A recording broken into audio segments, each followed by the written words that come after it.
Welcome to Mixie Veteran Stories, where silence hides sacrifice, and not every stumble means weakness. Tonight's story begins in a small bar with an old man no one wanted to serve, until a single piece of metal around his neck told a truth no one saw coming. Because sometimes what looks like a drunken mess is actually the last thread of someone trying to carry the memory of every friend they couldn't save. The wind outside was sharp, cutting through the side streets of a small town barely marked on most maps. Inside Miller's Taproom, it was warm. Soft country music played from a jukebox in the corner. Half a dozen patrons sat hunched over drinks, talking football, life, and small-town complaints. Then the door creaked open. Heads turned. A man stepped in. Old. Late 70s, maybe early 80s. Face weathered like leather left in the sun. His coat was too big, sleeves frayed, and boots worn almost through. He didn't speak, just shuffled toward the bar, each step uncertain, uneven. Some customers chuckled. One muttered under his breath, "Great, another drunk." He sat at the far end, alone, and leaned forward on the counter, breathing heavy, shoulders sagging. Behind the bar, Eli, mid-20s bartender with sharp eyes and a quick wit, watched carefully. He'd seen all kinds of drunks, loud, mean, sad, sloppy. But this one? This man hadn't said a word. Eli approached slowly, towel slung over his shoulder. "Can I help you with something, sir?"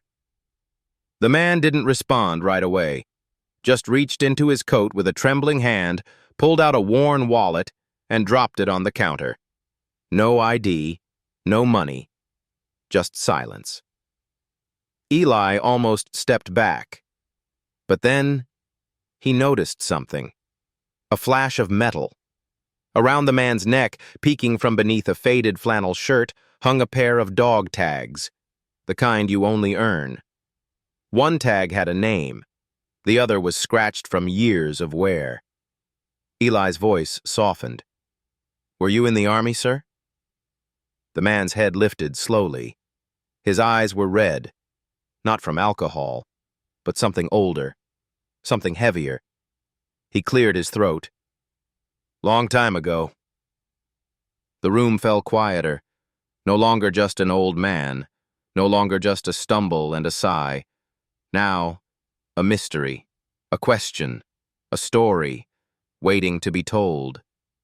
Eli reached beneath the counter and poured a glass of water, placed it gently in front of the man. "Take your time. You're safe here." The man nodded once, hands still shaking. And that's how the night began, with a bartender, a dog tag, and a man no one recognized, but would never forget.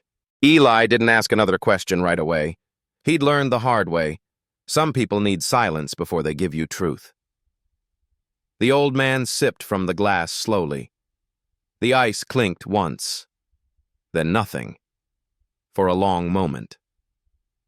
Finally he spoke, low, rough, like a voice that hadn't been used much lately. "Name's Frank. Frank Delaney." Eli nodded. "Nice to meet you, Mr. Delaney." Frank gave a dry laugh. "Been a long time since anyone called me Mister." He glanced around the room. Nobody was looking anymore. They'd gone back to their drinks, their games, their lives, except Eli. "You served?" Eli asked gently. Frank nodded. 68 to 70, Vietnam, combat medic. Eli's jaw tightened. He wasn't military, but his grandfather was. He knew what that title meant. Frank tapped the dog tag around his neck. "Used to wear 8 of these." Eli blinked. 8? Frank looked down. His hands gripped the edge of the bar. 8 dog tags. For the 7 men I couldn't save. And mine. Silence fell like a brick. "I kept 'em with me for years. Every time one of the boys didn't make it home, I tied their tag to mine. Told myself I'd carry them until the last one of us was gone." He took a long breath. Today, that happened. Eli's throat tightened. The last one? Frank nodded. Miller, Sergeant Miller. He made it out. We all thought he'd go first. Heart issues. But he hung on. I visited him every year, until this morning. He passed at 9:07. Eli glanced at the bar clock. It was just past 10. And you came here? Frank chuckled again, bitter this time. Where else would I go? The house is empty. The phone doesn't ring. They're all gone. So I came here. Not for the booze, just somewhere that didn't echo. Eli poured a small whiskey, neat, slid it toward him, didn't charge. Frank didn't touch it. He stared at it, like it was too heavy to lift. You know what it's like to watch 7 brothers die? And still wonder if you did enough. Eli didn't answer. He didn't need to. Frank leaned back on the stool, eyes wet but refusing to fall. They gave me medals, papers, a folded flag, but none of that weighs what guilt does. He looked up at Eli. I wasn't drunk when I walked in here, just tired, from carrying ghosts. And that's when Eli understood. The man hadn't come in to forget. He came in to remember, the only way he knew how, by sitting still in a warm place on a cold night with a full heart and a soul trying not to break. The whiskey sat untouched in front of Frank. His hands trembled slightly, not from alcohol, but from memory, from the kind of shaking that comes after too many years of holding it all in.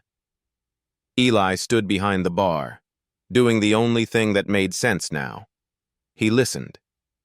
He didn't interrupt, didn't pour more, just stood there, letting Frank's silence fill the room. But then, something shifted. A man at the pool table, probably in his 30s, had been watching from across the room. Earlier, he'd smirked when Frank stumbled in.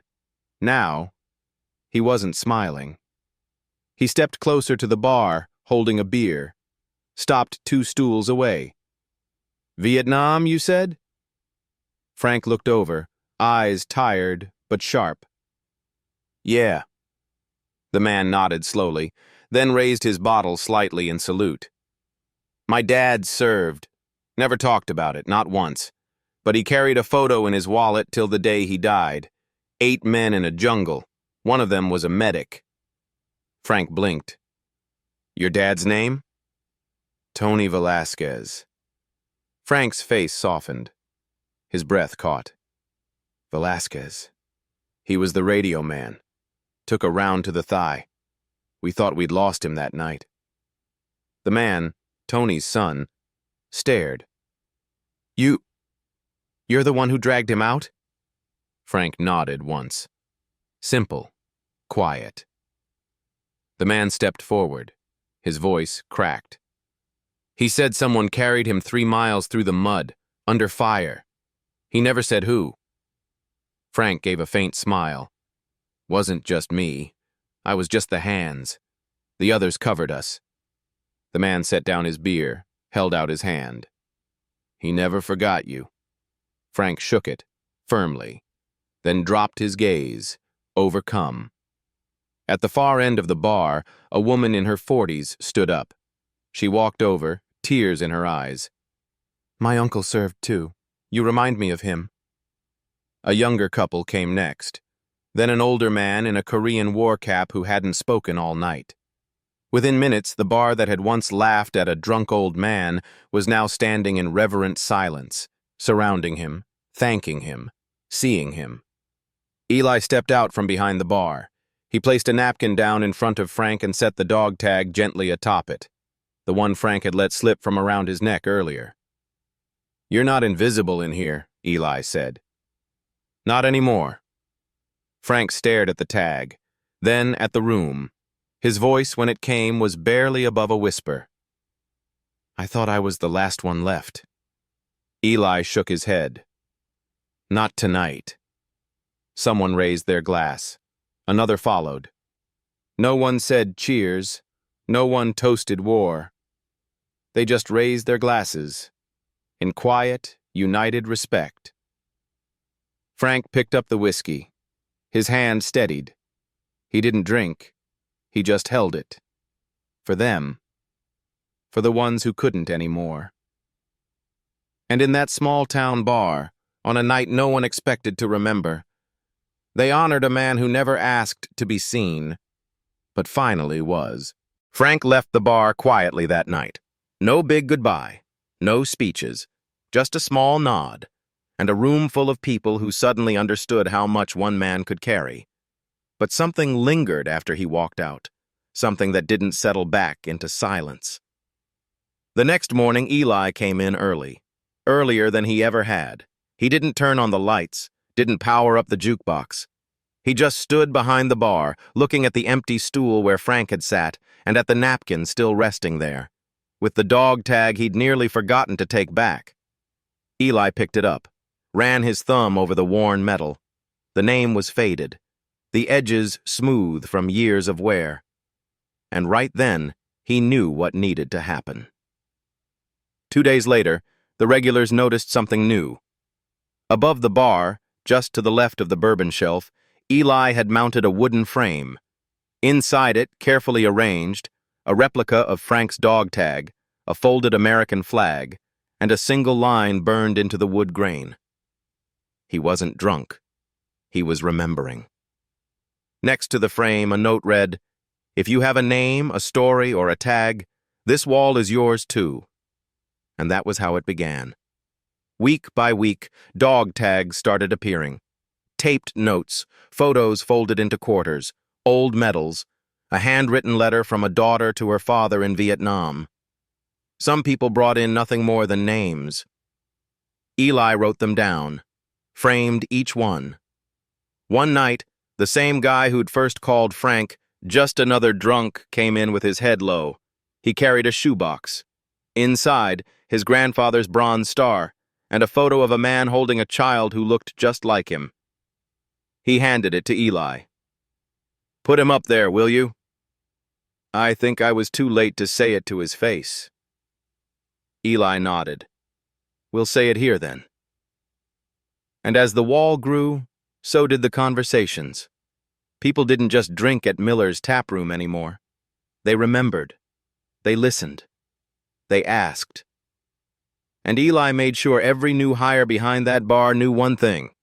If a man walks in wearing dog tags, you serve him with your heart first, not your hands. Frank came back one more time, a week after the wall had started. He stared at the frame for a long time, didn't speak, didn't need to. Then he turned to Eli and pressed something small into his palm. "These belong with the others now," he said. It was another tag, scratched, old, tied to a leather cord that had seen too many years in the sun. Eli looked down. "Yours?" Frank nodded. "I think I'm finally ready to share the weight." Winter rolled in, soft and quiet, the kind of cold that made every breath linger in the air, and every memory last just a little longer.